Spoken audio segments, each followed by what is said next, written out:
గిరిజనులు స్వావలంబన, సౌకర్యపరణ, ఆత్మ గౌరవంతో మరి మా గిరిజన గూడెం ఏ విధంగా పెరడు వెలుగుతుంది భవిష్యత్తులో అని చెప్పడానికి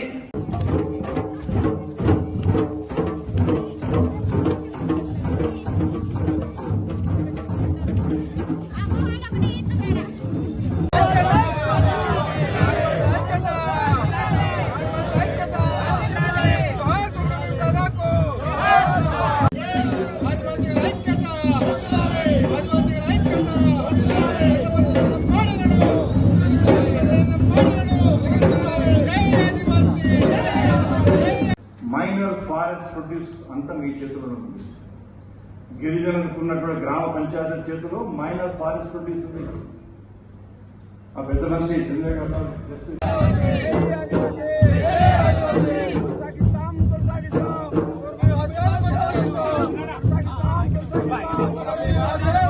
పెట్టేసి దాని నోటిఫికేషన్ ఇచ్చిన గవర్నర్ గారు ఈ 5% డబ్బు మనకు వచ్చింది ఎట్లా ఖర్చు పెట్టాలో మీరు ఆలోచించండి.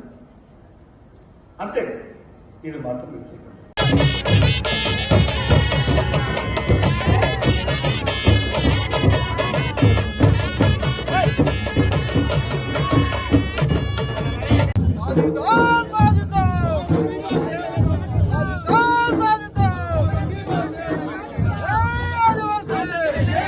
మరి అరా చేసుకోగలుగుతారా?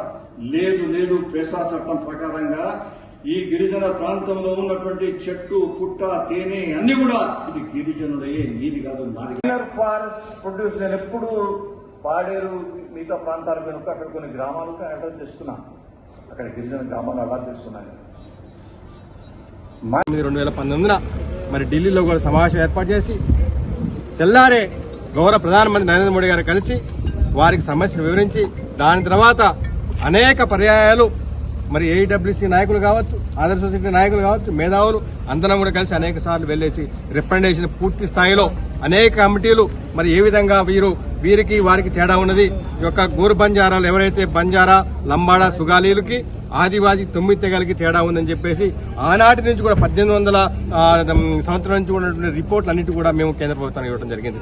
ఇవన్నీ కూడా కేంద్ర ప్రభుత్వం కూడా సుప్రీంకోర్టులో ప్రవేశపెట్టడం వల్ల ఈ యొక్క రాష్ట్ర ప్రభుత్వం, ఆనాటి రాష్ట్ర ప్రభుత్వం మరి అఫిడవిట్ ప్రవేశపెట్టడం వల్ల సుప్రీంకోర్టు విచారణ స్వీకరించి దాన్ని ఇప్పుడు పూర్తి స్థాయి విచారణకి కూడా చేస్తామని చెప్పడం జరిగింది. మొన్ననే సుప్రీంకోర్టు ఎస్సీ వర్గీకరణకి అనుకూలంగా వారి తీర్పు మేము స్వాగతిస్తున్నాం. అదేవిధంగా ఎస్టీలో కూడా ఈ యొక్క ప్రిమిటివ్ ట్రైబ్స్ ఎవరైతే కొండారెడ్డి, చెంచు, కులం ఇటువంటి వెనకబడినటువంటి తెగలకి వారికి కూడా దక్కాల్సిన రిజర్వేషన్ దక్కాలని మేము కూడా కోరుకుంటున్నాం.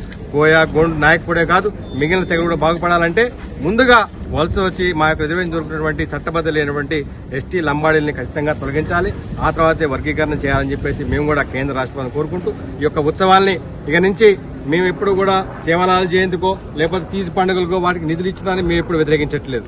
అదేవిధంగా మా యొక్క ఆదివాసీ తెగలు ప్రపంచంలో 90 దేశాల్లో దాదాపు కొన్ని 5,000 మంది తెగలు, ఈ యొక్క దేశంలో 705 తెగలు ఉన్నాయి. కాబట్టి మాకు సంబంధించినటువంటి ఉత్సవాల్లో వారిని జొప్పించడం అన్నది మాత్రం మేము తీవ్రంగా నిరసిస్తున్నాం. ప్రభుత్వం ఇప్పటికైనా ఆ యొక్క ఉత్తర్వులు ఇచ్చినటువంటి కమిషనర్ పై తగిన చర్యలు తీసుకోవాలి. అదేవిధంగా ఈ యొక్క జరిగిన దానికి మా యొక్క మంత్రి గారు, అదేవిధంగా ఎమ్మెల్యేలు అందరూ కూడా మన ముఖ్యమంత్రి గారు అమెరికా ఇచ్చిన తర్వాత వారిని కలిసి ఈ యొక్క సమస్యను సామరస్యంగా పరిష్కరించాలని కోరుకుంటూ ఖచ్చితంగా మునుముందు రోజుల్లో మరి ఈ దోపిడీని కనుక ఈ రాష్ట్ర ప్రభుత్వం ఆపకపోతే ఈ యొక్క వలస వచ్చినటువంటి వారిని ఈ యొక్క గోరు బంజారాలని ఎస్టీలుగా, గిరిజనులుగా, ఆదివాసులుగా చిత్రీకరిస్తే మాత్రం మరి డిసెంబర్ 9 మళ్లీ రాబోతున్నది. ఇవాళ ఆగస్టు 9 2017లో ఏ విధంగా అయితే సర్వనామా చేశామో, 2019లో ఏ విధంగా అయితే రామలీలా చేశామో, 2024 డిసెంబర్ 9 నాటికి ఇవాళ ఆగస్టు 9, సెప్టెంబర్ 9, అక్టోబర్ 9, నవంబర్ 9కి ఇట్లా ప్రతి నెల కూడా ఎక్కడెక్కడ కార్యాచరణ సన్నాహక సమావేశాలు పెట్టుకుని డిసెంబర్ 9 నాటికి ఆదిలాబాద్ ఎక్కడైతే ఉద్యమం మొదలుపెట్టిందో జోడేఘాట్లో కుమరం భీం సాక్షిగా లక్షలాది మంది ఆదివాసీలు మరి ఉద్యమం పెద్ద ఎత్తున చేస్తాము. ఇప్పటికే పక్క దేశం చూసాం, బంగ్లాదేశ్లో రిజర్వేషన్లు ఎవరికైతే ఇచ్చారో మరి అట్టుడికి పోయి ఆఖరికి దేశ ప్రధానమంత్రి కూడా పారిపోయి వాళ్ళ ఇండియాలో శరణార్థిగా ఉన్నాడు.